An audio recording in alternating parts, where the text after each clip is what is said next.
ఆయన ఎవరైతే కామెంట్ చేస్తారో వాళ్ళంతా కూడా ఏదో ఒక రకంగా పాడైపోతారు. మీరు ఎనీ ఎగ్జాంపుల్స్ తీసుకోండి, కొన్ని వందల ఎగ్జాంపుల్స్ నాకు తెలుసు.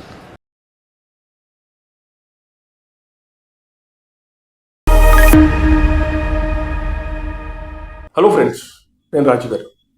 మెగాస్టార్ చిరంజీవి గారి గురించి వివి వినాయక్ చేసిన కామెంట్ ఇప్పుడు సోషల్ మీడియాలో బాగా వైరల్ అవుతుంది. ముఖ్యంగా ఈ వీడియోని మెగా అభిమానులు బాగా షేర్లు చేస్తున్నారు. డైరెక్టర్ వివి వినాయక్ 99 టీవీకి ఒక ఇంటర్వ్యూ ఇచ్చారు. ఆ ఇంటర్వ్యూలో ఆ యాంకర్ అడిగిన ప్రశ్న, చిరంజీవి గారు మొన్న గద్దర్ అవార్డు ఫంక్షన్లో ఆయన నంది అవార్డులు కూడా పక్క రాష్ట్రమైనటువంటి ఆంధ్రప్రదేశ్లో ఇస్తే బాగుండు అని చెప్పి ఆయన ఒక మాట అన్నారు. దానికి ఆయనను చాలా విపరీతంగా ట్రోల్ చేశారు. చాలామంది ఆయనను విమర్శించారు. చాలామంది ఇష్టానుసారంగా ఆయనను ఉద్దేశించి మాట్లాడారు. ఎంతవరకు కరెక్ట్ అని ఆ యాంకర్, దీనిపై మీ స్పందన ఏంటి అని యాంకర్ వివి వినాయక్ గారిని అడిగింది. వినాయక్ గారు చెప్పిన ఆన్సర్ ఏంటంటే, చిరంజీవి గారు చాలా మంచి ఉద్దేశంతో ఆ మాట మాట్లాడారు. ఎందుకంటే ఆంధ్రప్రదేశ్లో చాలా రోజుల నుంచి నంది అవార్డులు ఇవ్వట్లేదు. నంది అవార్డులు కానీ లేదా ఇతర అవార్డులు చిరంజీవి గారికి కొత్త ఏం కాదు. ఈ కొత్త జనరేషన్ ఇలాంటి అవార్డులు తీసుకుంటే ప్రోత్సాహకరంగా ఉంటుంది, ఇంకా మంచి సినిమాలు తీయాలని ఆలోచన వాళ్ళకు ఉంటుంది. కాబట్టి చిరంజీవి గారు తన కోసం కాకుండా ఇండస్ట్రీ బాగు కోసం ఆయన మాట్లాడిన మాట, దాన్ని కావాలని వాంటెడ్గా కొంతమంది నెగిటివ్గా చూపిస్తున్నారు. పదే పదే చిరంజీవి గారి గురించి ఇష్టానుసారంగా మాట్లాడుతూ ఉంటే నిజంగా నాకు కూడా చాలా బాధేస్తుంది. ఆయన ఆ రోజున ఏ తప్పు మాట్లాడకున్నా కూడా ఆయన తప్పుగా చూపించే ప్రయత్నం చేశారు చాలామంది అని చెబుతూనే, చిరంజీవి గారి గురించి చాలామంది చాలా రకాలుగా మాట్లాడుతూ ఉంటే ఆయన దృష్టికి వెళ్తుంది. వెళ్ళినప్పుడు ఆయన వినట్టుగా అలా గివప్ చేసేస్తూ ఉంటాడు. కానీ మాకే అనిపిస్తుంది, ఏంటన్నయ్య మిమ్మల్ని ఇలాంటి మాటలు అంటున్నారు అన్నా కూడా మీరు ఎందుకు స్పందించారంటే వదిలేయండి అని చెప్పేస్తూ ఉంటాడు. ఒక రకంగా మమ్మల్ని కోపం చేస్తాడు కానీ ఆయన దాన్ని సీరియస్గా తీసుకోడు. అంటూనే ఒకసారి చిరంజీవి గారిపై ఒకరు నీచంగా కామెంట్ చేస్తే దాదాపు 2000 మంది వచ్చి చిరంజీవి గారిని అడిగారు, ఏంటి మీరు ఇన్ని మాటలను కూడా ఎందుకు పడుతున్నారని చెప్పేసి. అందరం కలిసి మేము సీరియస్ అయ్యి ఆయన దగ్గరికి ఎవరైతే మాటలు అన్నారో ఆయన కడిగి పారేద్దాం, 2 అంటిద్దామని మేము వెళ్దాం అనుకుంటే చిరంజీవి గారు మమ్మల్ని వారించి, మమ్మల్ని కోపం చేసి తిట్టి మమ్మల్ని పంపించాడు. ఆయన వివాదాలకు దూరంగా ఉండాలనుకుంటాడు. సరే, ఎవడి మానాన వాడు పోతాడులే, ఎవడి పాపాన వాడు పోతాడని చిరంజీవి గారు అనే రకం. కానీ ఆయన ఇతరులకు మంచి చేయాలనే ఉద్దేశం ఉన్న వ్యక్తి. కానీ చిరంజీవి గారు ఎవరిని కూడా ఇబ్బంది పెట్టాడు, ఇతరులకు హాని చేయాలనే ఆలోచన లేని వ్యక్తి అని చెప్పి వివి వినాయక్ చెప్పాడు. అంతేకాకుండా ఆయనను మాటలన్న వాళ్ళు దాదాపు 100 మందికి పైగానే ఉంటారు. వీళ్ళందరూ అంటే 100 మందే ఉంటారు. వీళ్ళందరూ ఏదో రకంగా పాడైపోయారు, ఇండస్ట్రీ నుంచి ఫేడ్ అవుట్ అయిపోయారు అని చెప్పేసి అంటూనే, చిరంజీవి గారు చాలా మంచి మనిషి, మంచి మనుషులను అంటే అది తగులుతుంది.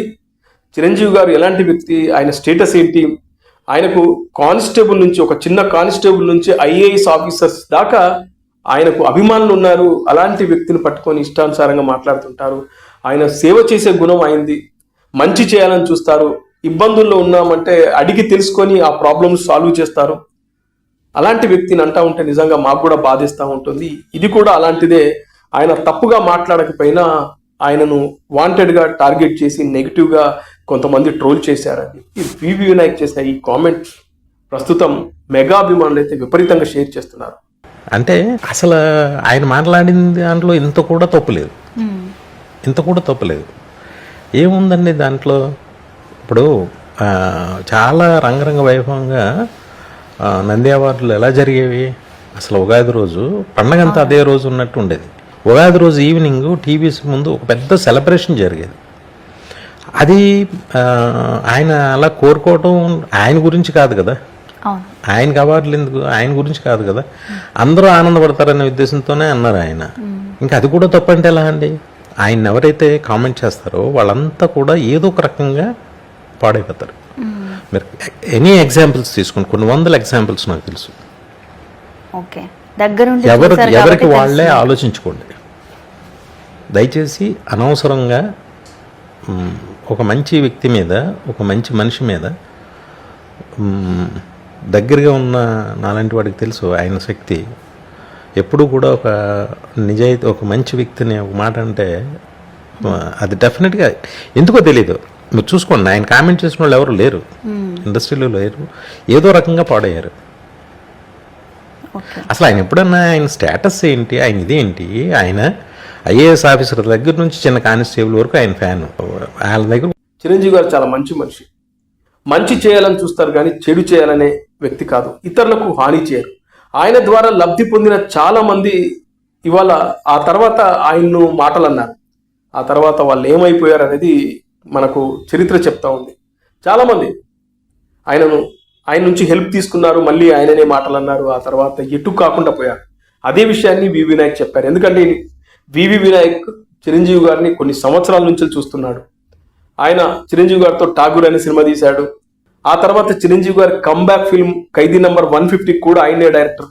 ఇలా దాదాపు 25 ఏళ్లకు పైగా చిరంజీవి గారిని దగ్గరగా ఉండి చూస్తున్న వ్యక్తి కాబట్టి ఆయనకు ప్రతి విషయం తెలుసు. చిరంజీవి గారు ఎలాంటి వ్యక్తి, ఎలా ఉంటారు, అందరితో ఏ విధంగా ప్రవర్తిస్తారు అనేది ఆయనకు తెలుసు కాబట్టి ఆ మాటలు మాట్లాడారు. నాకు కూడా చిరంజీవి గారి గురించి ఎంతో కొంత తెలుసు. ఆయనను దగ్గరగా చూసిన వ్యక్తిని, ఆయన మనస్తత్వం ఏంటి, ఆయన ఎలాంటి వ్యక్తి అనేది నాకు కూడా బాగా తెలుసు. చెప్పాలంటే చాలా ఉన్నాయి, కానీ అది కరెక్ట్ కాదని నేను చాలా విషయాలు కూడా చెప్పలేకపోతున్నాను. ఆయనని ఎన్ని రకాలుగా ఎంతమంది ఇబ్బందులు పెట్టారు, ఆయన నుంచి లబ్ధి పొంది ఇవాళ మంచి మంచి పొజిషన్లో ఉన్న వాళ్ళు ఆ తర్వాత ఆయనని ఏ విధంగా మోసం చేశారు, ఆ తర్వాత ఏమైపోయింది అనేది అన్నీ తెలుసు నాకు. అందరూ చిరంజీవి గారి మీద పడి ఏడ్చే ఒక ఇష్యూ ఉదయ్ కిరణ్ ఇష్యూ. అందులో నిజాలు ఎంత అనేది నాకు తెలుసు, 100% నాకు తెలుసు. కానీ అందులో ఆయనదే తప్పు ఉందని కొంతమంది చేసిన ఒక ప్రాపగండ వల్ల అనవసరంగా ఇప్పటికీ ఆయన ఆ భారాన్ని మోస్తున్నాడు. ఇవన్నీ చెప్పే రోజున వచ్చినప్పుడు ఖచ్చితంగా నేను మీకు నిజాలు బయట పెడతా. అలా చిరంజీవి గారు చాలా మంచి మనిషి. ఇతరులకు అన్యాయం చేయాలనో చెడు చేయాలనో హాని చేయాలని చూసే వ్యక్తి కాదు. వీలైతే మంచి చేస్తాడు కానీ హాని మాత్రం చేయడు. ఇంకా చాలా ఉన్నాయి చెప్పాలంటే. బిగినింగ్ స్టేజ్లో ఆయనను ఎవరెవరు ఎన్ని విధాలుగా ఇబ్బందులు పెట్టారు. చిరంజీవి గారిని కేవలం రౌడీ పాత్రను మాత్రమే ఒప్పుకొని ఫోర్స్ చేసిన వాళ్ళు కూడా ఉన్నారు ఇండస్ట్రీలో. అయినా కూడా వీటన్నిటిని దాటుకొని ఇవాళ ఆయన నెంబర్ 1 స్థానంలో మెగాస్టార్గా ఉన్నాడంటే కేవలం ఆయన మంచితనం కాబట్టి ఆ ప్రకృతి ఇప్పటికీ ఆయన వెంట నడుస్తుంది. ఆయనను ఎవడైనా అనవసరంగా అన్న వాళ్ళు ఎటు కాకుండా పోయినది పచ్చి వాస్తవం. అలా చాలామంది ఉన్నారు. అయితే ప్రస్తుతం వినాయక్ చేసినటువంటి ఏవైతే కామెంట్స్ ఉన్నాయో విపరీతంగా షేర్ అవుతున్నాయి. అభిమానులు అయితే ఆ వీడియోను బాగా షేర్ చేస్తున్నారు. ఇది సంగతి.